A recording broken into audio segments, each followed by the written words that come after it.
Olá, eu espero que todos estejam bem.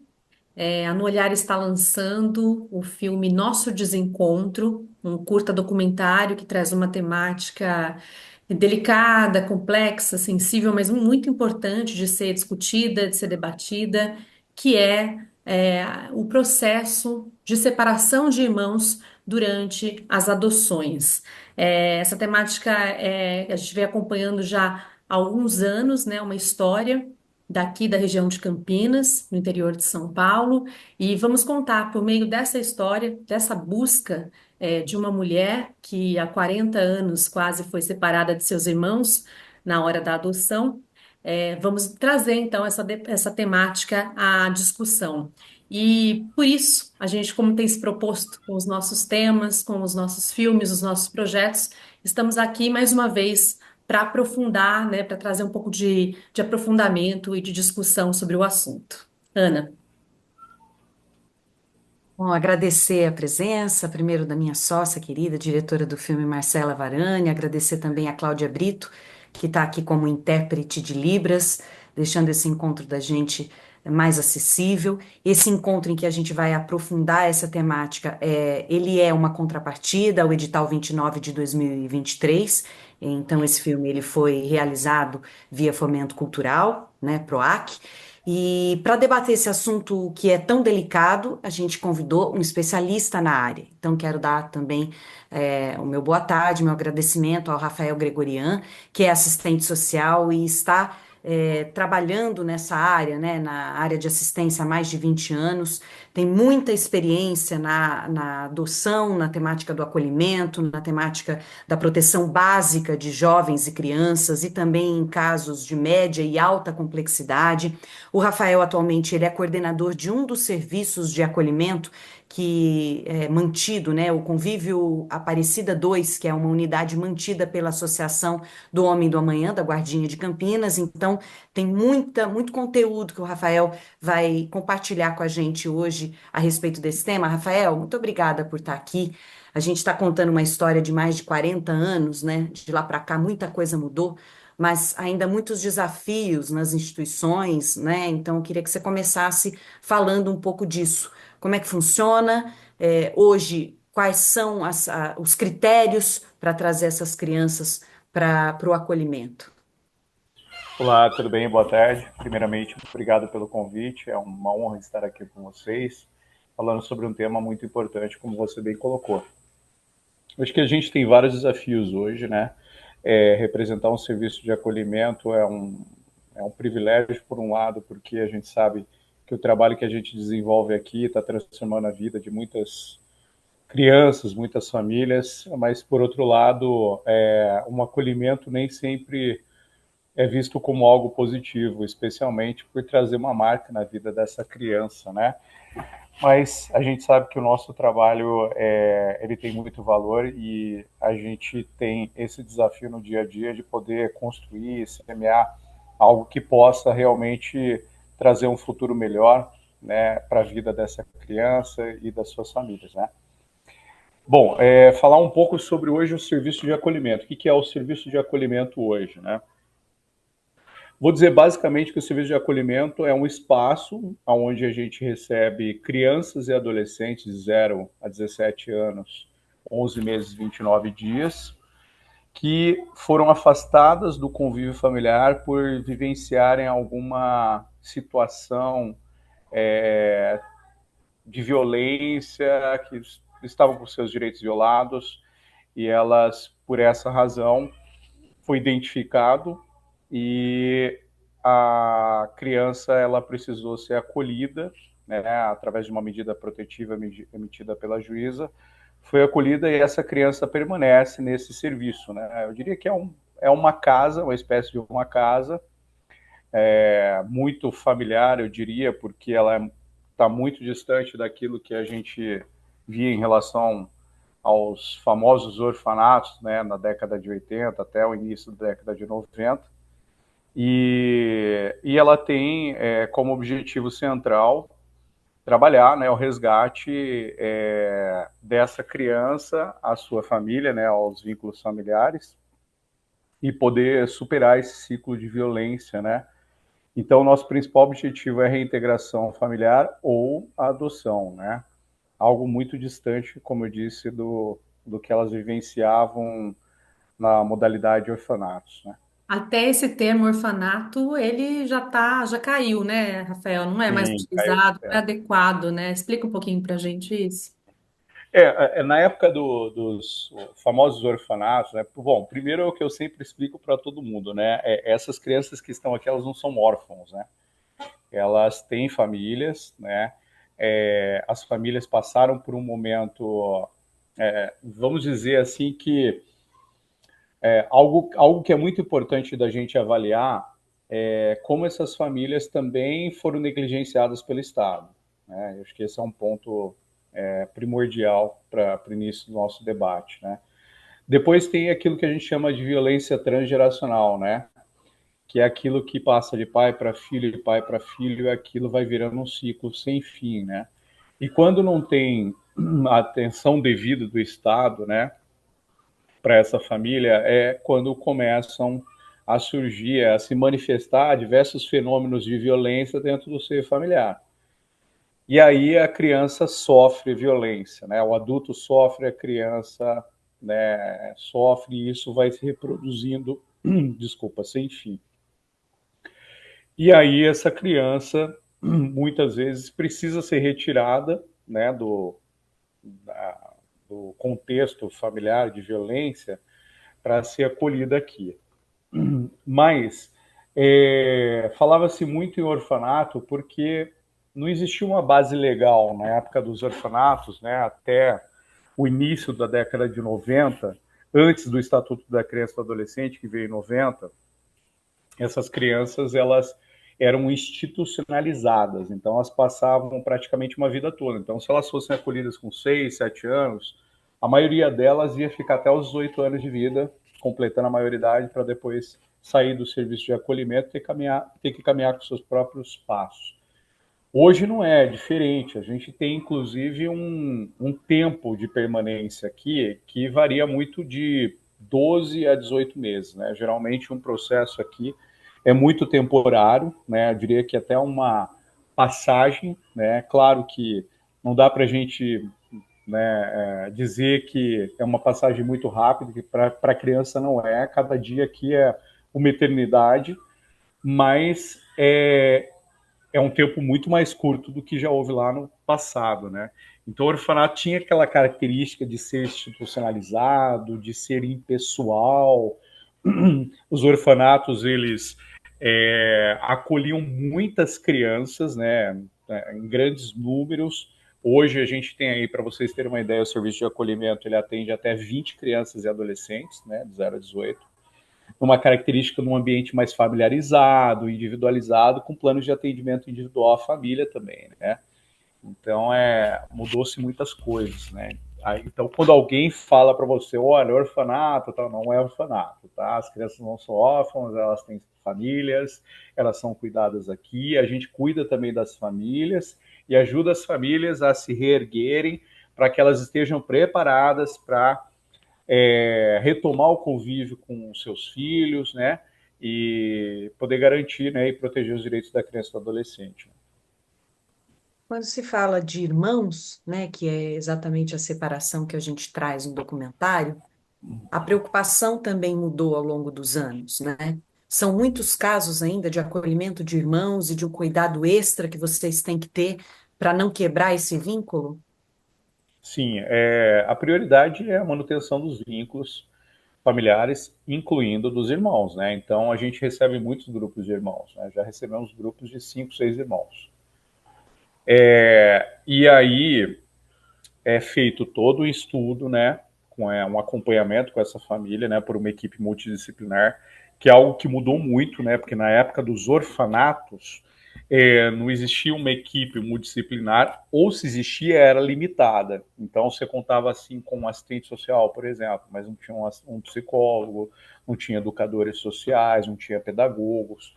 Então o trabalho era muito mais limitado, né? Era uma coisa, um sistema mais rígido, né? De disciplina, né?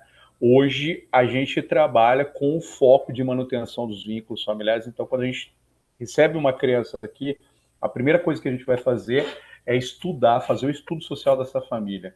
A gente chama essa família, faz um plano de atendimento individualizado com essa família, para entender o contexto, o que culminou, né, o acolhimento dessa criança. A gente precisa que a família compreenda o porquê, qual é o motivo da criança estar acolhida, né?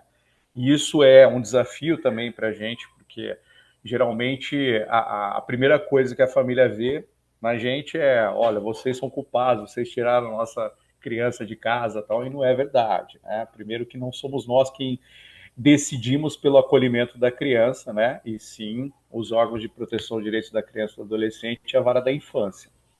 Mas quando uma criança chega aqui, a primeira coisa que a gente traz é a família aqui do lado, para a gente fazer um trabalho em conjunto com essa família.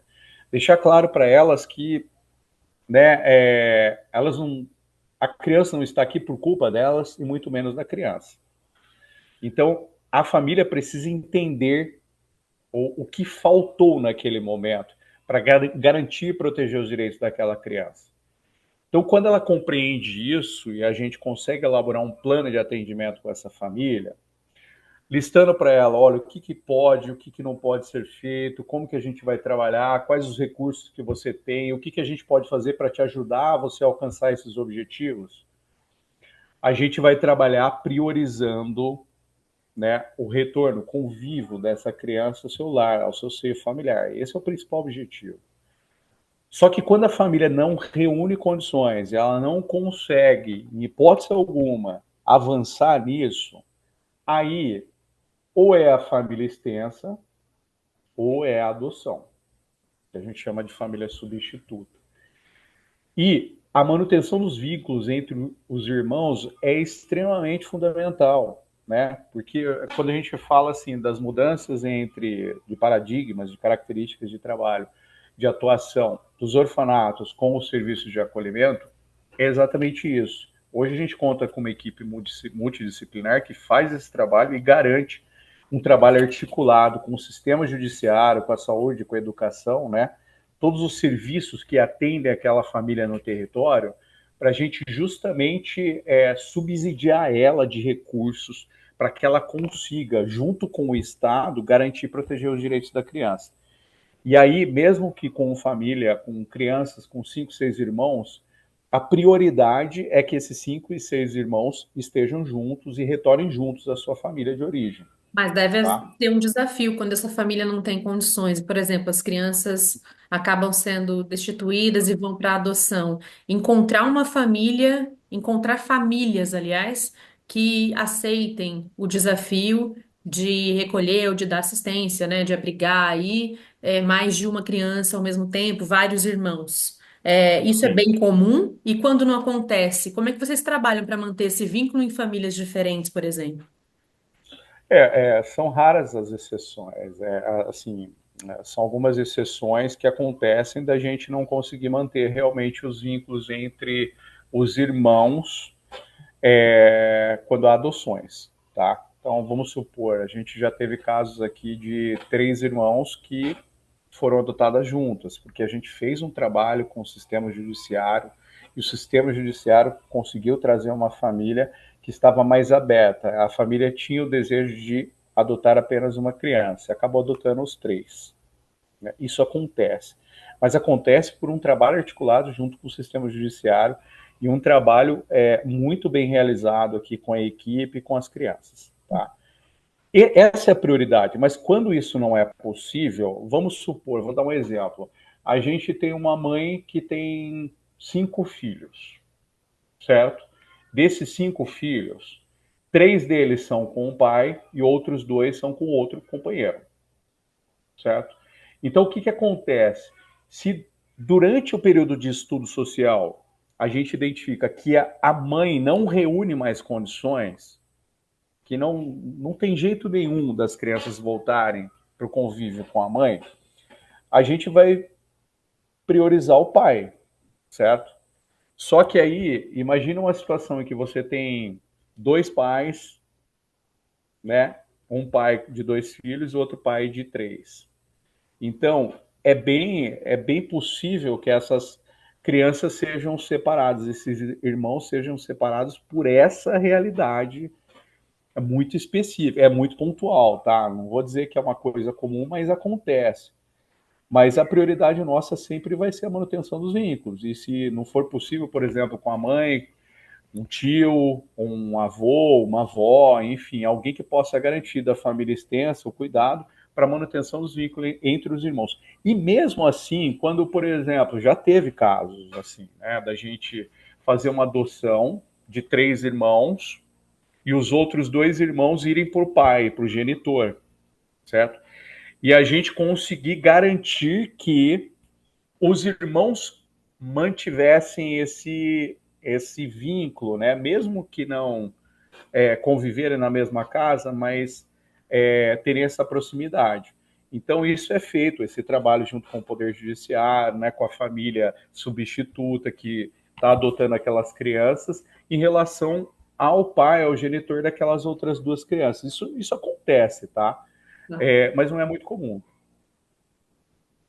Agora, você estava falando um pouco dos limites de começar a decidir, a optar por uma adoção. Qual limite é esse, Rafael? Como definir? Daqui para frente não dá mais, vamos colocar para adoção. Como eu disse, hoje, na época dos orfanatos, ele não tinha, era um tempo indeterminado, né? Então, a maioria dessas crianças, adolescentes, permaneciam até a maioridade. Depois que foi se estabelecido, né, o Estatuto da Criança e do Adolescente, em 90, com os avanços da política, a Política Nacional de Assistencial, né, foi se reordenando os serviços, né, a gente teve a tipificação dos serviços de assistência em 2009 também, que trouxe um modelo, né, também para o trabalho do serviço de acolhimento, e com a atuação das equipes multidisciplinares, com essa articulação do trabalho em rede, é possível fazer um trabalho de estudo social com essa família durante esse período que é recomendado pelo Poder Judiciário, que é até 18 meses. Eu não vou dizer que é o cenário ideal, tá? Pelo número de acolhimentos que a gente acaba recebendo, especialmente nos últimos 3 ou 4 anos, houve um aumento significativo no número de acolhimentos. Mas é possível fazer um trabalho com essas famílias. E durante esse período de estudo, a gente vai informando o Poder Judiciário sobre como que a família está reagindo diante das nossas orientações, se a família teve alguns avanços, se ela encontrou algumas dificuldades, as potencialidades dessa família para trabalhar com a criança, né?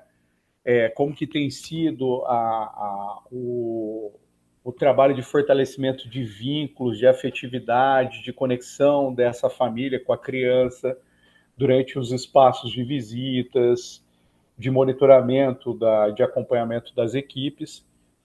E aí a gente consegue ter um panorama se essa família está preparada ou não para receber a criança de volta, tá? Eu vou dizer que, sim, que a gente tem com muito orgulho, que a gente tem uma taxa de sucesso muito grande, né? E graças a esse trabalho, esse empenho incrível aí da equipe, e aí eu falo não só a equipe multidisciplinar, né, de assistente social, psicólogo, pedagogo, mas também das cuidadoras, né, dos profissionais e do trabalho feito em rede também com o Poder Judiciário, né, com a saúde e com a educação, a gente tem conseguido fazer bastante reintegração, né? E isso é bacana, porque quem está do lado de fora, às vezes, não olha mais com um olhar de julgamento, né? Daquela família, a criança está lá porque o pai e a mãe não teve a capacidade de garantir e proteger a criança, foi negligente. Então, quem está do lado de fora tem muito esse olhar julgador. A gente não pode ter isso, né? Porque a negligência já começa do Estado, né? Então, quando a gente muda essa nossa perspectiva de olhar e a gente encara isso como um processo importante para a gente dar as mãos juntos com essa família, mostrar para essa família que ela não está sozinha, que a gente pode trabalhar junto para a reintegração, isso acontece. E acontece muito bem. Então não dá para dizer que ah, não funciona, né? Funciona na maioria Tem dos muitas casos, né? questões sociais envolvidas aí, como você trouxe, né? É muito, Sim, muito complexo. Mas no caso, quando a criança ela volta para a família, né, que se chega a esse consenso, né, multidisciplinar, de que há condições para ela voltar em segurança para essa casa, existe um acompanhamento posterior também de equipes que estão ali verificando como está sendo o dia a dia dessa criança depois? sim, sim. A gente tem um acompanhamento, geralmente, no nosso serviço, a gente faz um acompanhamento até 18 meses, e quando há reintegração, a gente acompanha por no mínimo mais 6 meses, tá? No pós-reintegração. Então, nós realizamos visitas à família, fazemos contato com os serviços de educação, de saúde, para saber como está sendo o acompanhamento dessa família com a criança nesses serviços. Geralmente, nós fazemos articulação no território também com os serviços de convivência e fortalecimento de vínculos, para garantir que a criança, né, não fique em momento algum em situação de vulnerabilidade. Então, esse trabalho é um trabalho muito importante, né, o pós-reintegração. E se houver a necessidade de um acompanhamento, de uma extensão de prazo no acompanhamento dessa família, a gente faz essa solicitação à juíza e isso geralmente é acatável, né? Então, a importância dessa parceria, né, com o Poder Judiciário também, para a gente poder garantir que as reintegrações elas atinjam o nosso esperado, porque a gente não quer reintegrar para depois ter que voltar para o serviço de acolhimento. Não é esse o nosso objetivo, né? Só que para a gente reintegrar, a gente também precisa garantir que a família também esteja assistida e tenha esse apoio necessário para que se sinta fortalecida o bastante para poder garantir e proteger os direitos da sua criança, né? E aí, voltando a falar então, quando isso não é possível, né, e quando é necessário para grupos de irmãos separar na adoção, no último caso, qual que é o trabalho que é realizado? A gente, durante a pesquisa do filme, chegou a ouvir até a expressão adoção compartilhada, entre aspas, né, em que as famílias são estimuladas a ter um contato. Dois irmãos vão para uma família, outros dois vão para outra família, mas fica acordado que esse vínculo não vai ser perdido. Queria que você falasse um pouquinho sobre isso e se isso na prática tem funcionado. Pelo que a gente tem visto, sim, né? Eu não posso dizer com muita propriedade, porque a gente, infelizmente, em alguns casos, né, principalmente quando se trata de adoção, a gente não pode ter contato mais com a família adotiva, né? Porque esse é um processo que fica sob a responsabilidade exclusiva do Poder Judiciário, né? O que nós temos é a aproximação nesse processo de adoção, né? Então, existe uma equipe técnica que fica responsável, né, pela busca ativa dessa família adotiva, e aí é feito esse processo de aproximação para garantir que essa família vá para uma família substituta é, que possa atender às necessidades dessa criança, né, naquele momento. E aí a gente já não tem mais contato. Os contatos que a gente mantém é com as famílias, com as crianças de famílias reintegradas, para a família extensa ou para a família de origem. E aí, nos casos que a gente atende, isso acontece. Por exemplo, teve um irmão que foi adotado e o outro que foi para reintegrado àquela família de origem. A gente sabe sim que existe um contato ainda que permanece entre essa família de origem e a família adotiva, tá? Mas eu não posso te aprofundar muito nesse caso, porque isso é realmente o sistema judiciário quem vai ter mais informações. Havia uma. A gente acompanhava bastante antigamente, né, quando crianças eram adotadas, né, numa tentativa da sociedade como um todo, eu acredito também das famílias, de um apagamento, né, da vida pregressa, assim, como se não tivesse existido uma história anterior e aí vamos começar uma nova vida e às vezes essa criança já tem lá seus 6, 7, 8 anos, né, mas claro que tem registros, né, de tudo que viveu, das coisas boas e ruins, né, com a família de origem. Isso mudou? O entendimento sobre isso mudou? ao longo do tempo, né? Como que tem sido a orientação nesse sentido? Porque é importante também considerar que essas pessoas, essas crianças tiveram uma vida anterior, né? Não apagar essas histórias, eu entendo, né? Acho que é uma pergunta importante, bem provocativa, né, Marcela? Porque o que que acontece? A gente sabe, infelizmente, que existem famílias que entram que se cadastram, né, no sistema de adoção, né, para adotar uma criança e com a falsa ilusão de que não vai ter desafios, né? Como Começa qualquer. zerado, né? Exatamente. E o entendimento dessas famílias que essas crianças também carregam uma história de vida importante, né?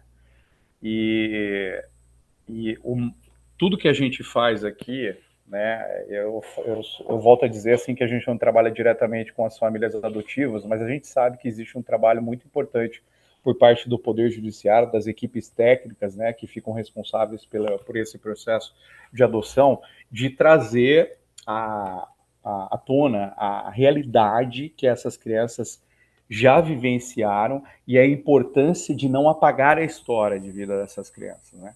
Tanto é verdade que hoje nós recebemos aqui o projeto Fazendo Minha História, que é um projeto muito importante, né, do Instituto Fazendo Minha História de São Paulo, onde a gente faz um trabalho basicamente é uma confecção de álbum que é produzida junto com a criança sobre a história de vida dela.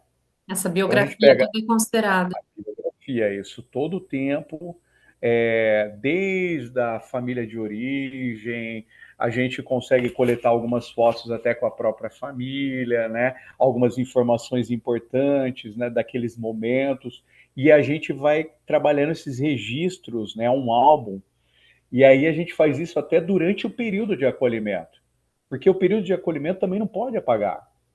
A gente não pode apagar uma história que faz parte da construção dela, né? Por mais que tenha sido algo que a gente sabe que é traumático, né? Porque pensa comigo, uma criança quando a gente recebe aqui no serviço de acolhimento, a primeira coisa que ela pensa é: poxa, eu fui tirado da minha família, né? Eu fui tirado da minha família, então o que que eu fiz de errado? Ela não vai pensar que foi o pai ou a mãe que negligenciou nos cuidados, que em algum momento cometeu alguma violência, e se cometeu alguma violência contra ela, ela se sente culpada por isso. Então, trabalhar isso com a criança é muito difícil também, né? É um desafio. E o primeiro desafio que a gente tem quando a gente recebe uma criança é tirar esse sentimento de culpa, fazer ela compreender que ela não está ali por uma culpa dela e muito menos da sua família, né? Que ela precisou estar aqui para ser cuidada e protegida e para que a sua família também seja cuidada, né? E que no momento ideal ela vai retornar para a sua família e se isso não for possível, ela ainda vai para uma família, né? Mas eu acho que é um desafio muito grande, Marcela, porque realmente, assim, não dá para você colocar na. Eu acho assim que a gente tem algumas dificuldades para as famílias adotivas entenderem isso, né?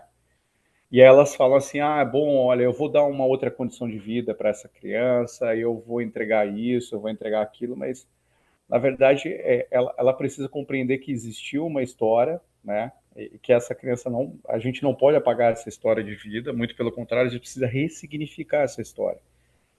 E o papel da família adotiva é muito importante nesse processo.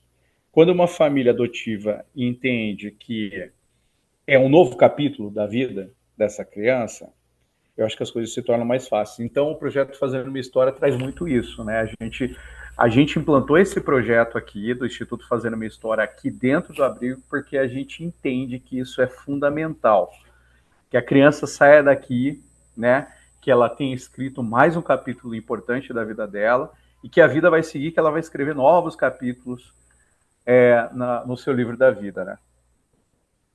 E aí, falando da quebra do vínculo com irmãos, mais especificamente, Rafael, existem estudos ou que possam dizer, ou que até possam esclarecer para essas famílias que vão adotar, o impacto dessa separação, no emocional dessas crianças e posteriormente, inclusive, em como elas se vão se colocar na vida, na sociedade? Como é que vocês trazem isso? Hoje existem inúmeros estudos que falam sobre a quebra de vínculos, né, familiares e afetivos. Né? Não necessariamente de irmãos, mas também de pais, né, enfim.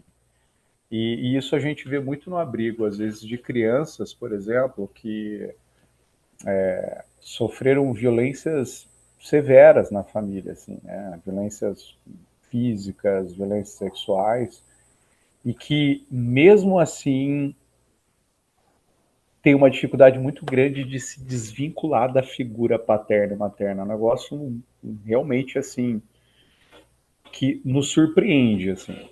Nos surpreende, porque você fala, nossa, para um ser humano que sofreu tanta violência, né, cometida por um ou outro autor, né, naquele seio familiar, e ainda assim permanece o desejo de.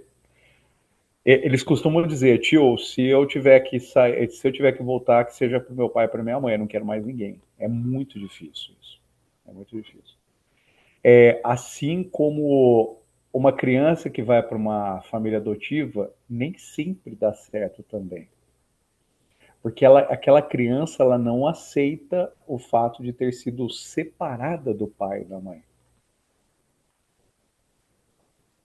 Então percebe o quanto é complexo, né, Ana? Daí a Quando a gente. importância de preparar mesmo essa família, né? Que ela Sim, entenda, o quão delicado é para essa criança não perder a referência da história, né? No acompanhamento que nós fizemos para o curta documentário Nosso Desencontro, isso fica bem claro, né? Que são 40 anos de história de uma mulher que não esquece a quebra de vínculo, né? E que busca esses irmãos ao longo do filme. O filme mostra essa busca.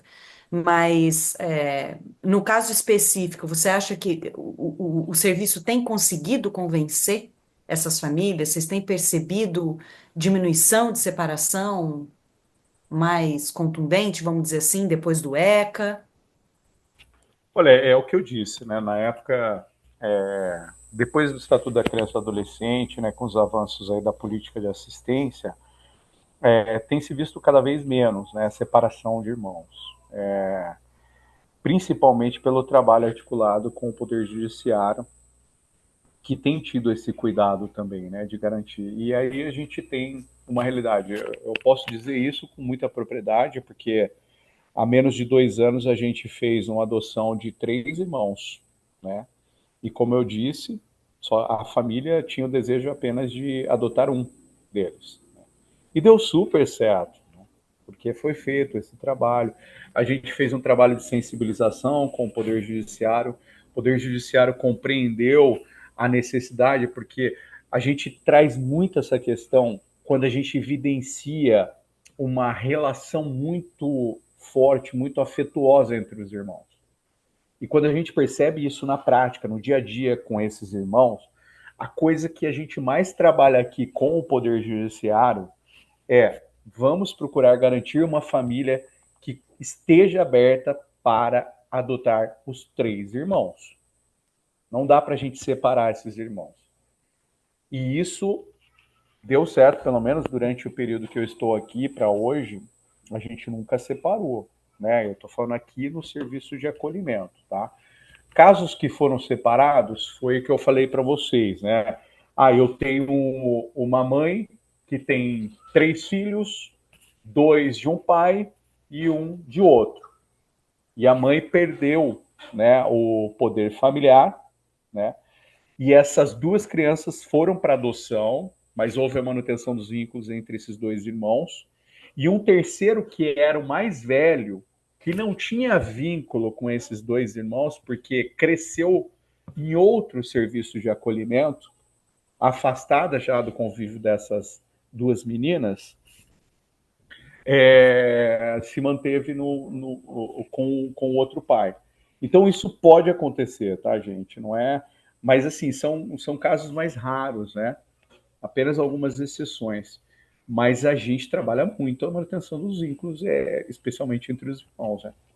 E no serviço, a criança que está no dia a dia aí, né, ainda por tempo indeterminado, com relação à rotina que as crianças tinham nos antigos orfanatos, isso mudou bastante também, né? A gente observava que as crianças não necessariamente iam à escola, participavam de determinadas atividades. Hoje, a criança, ela tem minimamente aí uma rotina, vamos dizer assim, comum.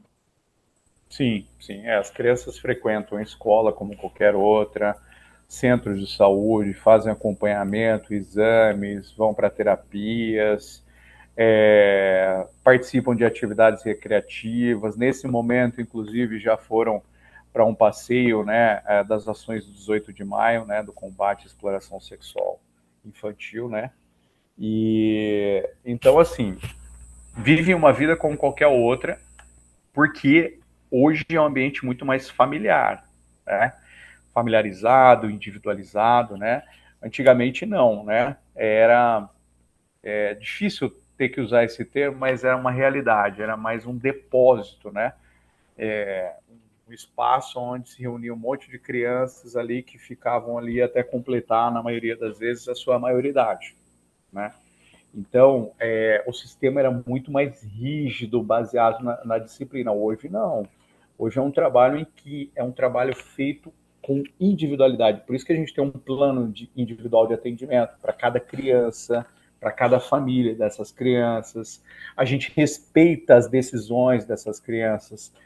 A gente faz assembleias com essas crianças para a gente tomar as decisões respeitando o desejo dessa criança.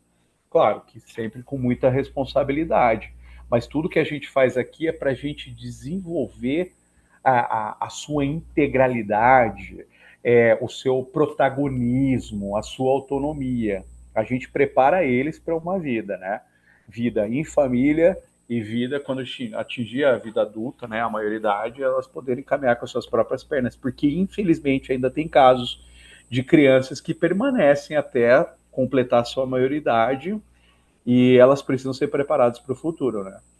E essas crianças que estão numa situação ainda temporária, né, indefinida com relação a se voltam para a família de origem, se vão ser adotadas, existe uma modalidade nova, né, que foi criada, que é a da família acolhedora, é esse o termo, né? Sim, sim. Seria um lar temporário?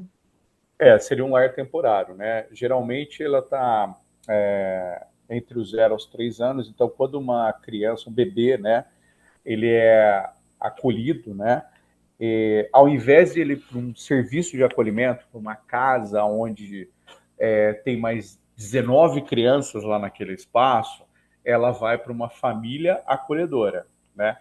Que é às vezes um casal, né, ou uma pessoa, né, uma mãe solo, né, que cadastrada, né, num dos nossos serviços de família acolhedora, né. Aqui no município de Campinas nós temos a Guardinha, que é a instituição a qual represento, e também o Sapeca, né, que é da prefeitura, e essa família passa por um processo, né, de acompanhamento, qualificação, né, capacitação, e depois dela estar apta, ela recebe essa criança geralmente de 0 a 3 anos durante o período de estudo social feito com a família. Então, a criança ela não é retirada do poder familiar, né?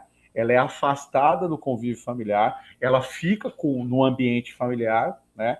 Enquanto é feito o estudo também por uma equipe técnica junto com a família de origem, tá? E esse projeto é um projeto extremamente importante, né? Porque quando a gente não tem famílias acolhedoras suficientes, seja aqui no município de Campinas ou em qualquer outro lugar, esses bebês eles vão para o nosso serviço de acolhimento.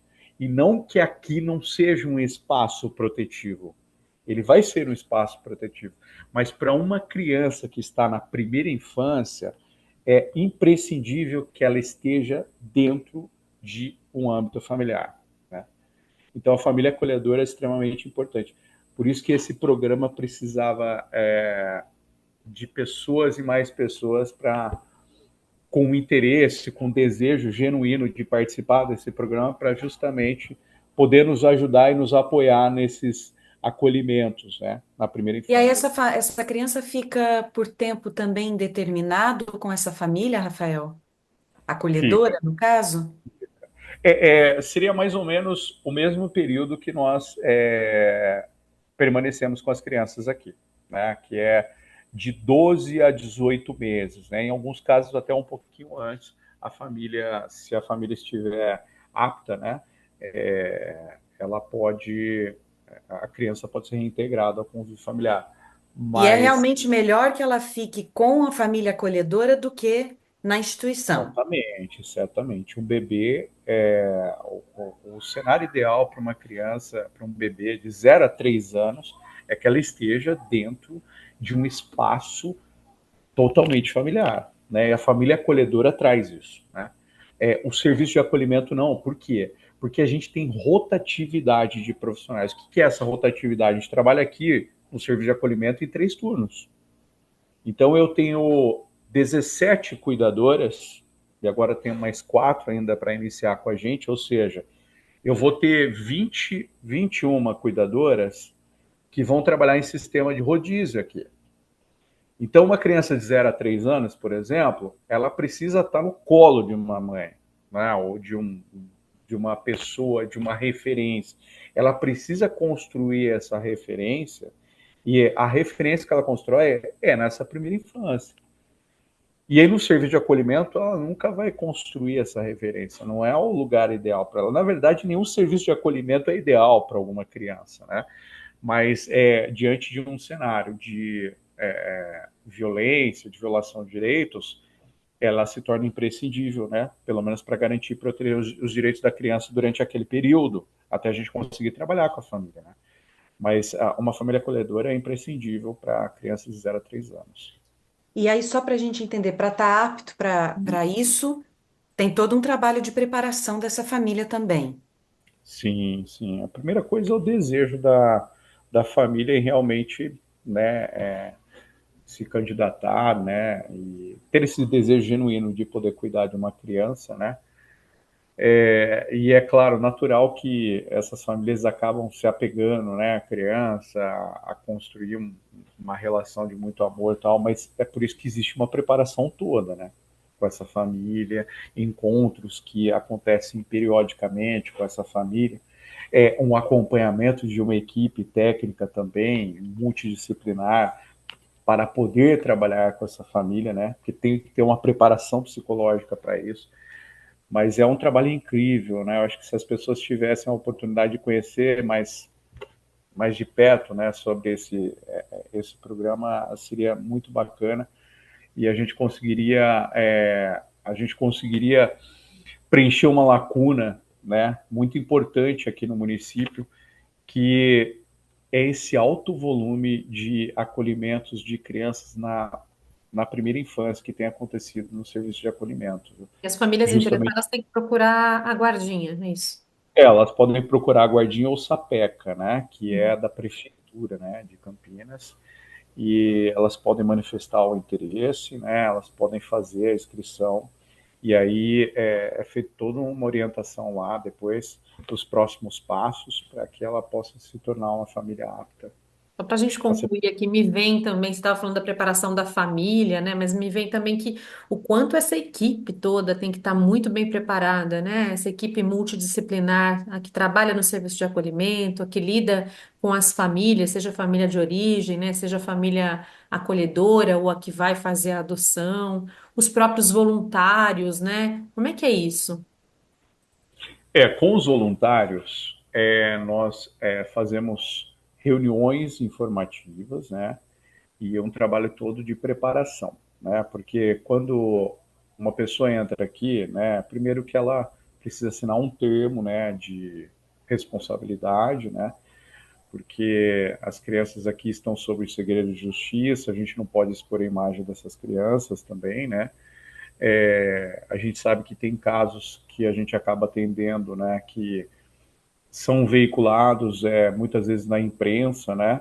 E de repente isso acaba expondo, né, a criança e então todo cuidado aqui é necessário. Então a gente faz uma preparação com os voluntários, assim como a gente faz com os colaboradores, né? A partir do momento que esse colaborador é contratado, a gente fala um pouco sobre o serviço, né? A modalidade, aquilo que se espera do profissional, e a gente tem que fazer as reciclagens, né? Isso é uma coisa que acontece, não vou nem dizer mensalmente, né? Mas praticamente semanalmente, né? Porque a gente tem que estar muito atento à questão da saúde mental também dos nossos profissionais, que é muito difícil, é extremamente desafiador, né? Às vezes você, de repente, recebeu uma criança que sofreu violência sexual com 2 anos de vida, né? É difícil você receber uma criança que, por exemplo, com 9 anos de vida, nunca tomou banho, né? Ou uma outra criança que vivia como um animal dentro do banheiro, né? Então, assim, como que a gente pode se preparar mentalmente para a gente conseguir ser o apoio, o suporte dessa criança quando ela chegar até aqui? Então, a gente faz toda uma preparação de como a gente vai receber essa criança, para que ela se sinta bem. Geralmente, a gente tem aqui um trabalho bem legal, assim, que a gente envolve as próprias crianças que estão aqui no abrigo, de pegar uma criança assim e trazer ela junto para receber aquela outra coleguinha que vai chegar. Quando a criança vai chegar aqui, a gente já sabe um pouco da história de vida dela. Então a gente prepara tudo isso, a equipe já tem informações da rede, né, sobre todo o histórico, né, de violência que aquela criança sofreu, né, e como que a gente vai fazer abordagens. Então, para cada criança a gente prepara de uma forma. É o cuidado que a gente tem que ter com a individualidade. Por isso que eu falo, o orfanato era um depósito de crianças e adolescentes que viviam lá até completar a maioridade. Hoje não, hoje é totalmente diferente. Então a gente tem esse cuidado, essa cautela de trabalhar com isso. Mas a gente precisa preparar todos os profissionais mentalmente para isso, né? Então a gente faz uma reunião antes, a gente fala, aborda um pouco do assunto, né? Do trato, do manejo, de como que a gente vai conduzir aquele caso, né? E aí é feito um trabalho de muitas mãos, né? Porque só para vocês terem uma ideia, eu tenho aqui 20 crianças e adolescentes, mas eu tenho 31 funcionários, né? Então é um trabalho feito em conjunto, com uma equipe multidisciplinar, justamente para que a gente consiga olhar para a criança, olhar para o colaborador e olhar para a família também dessa criança.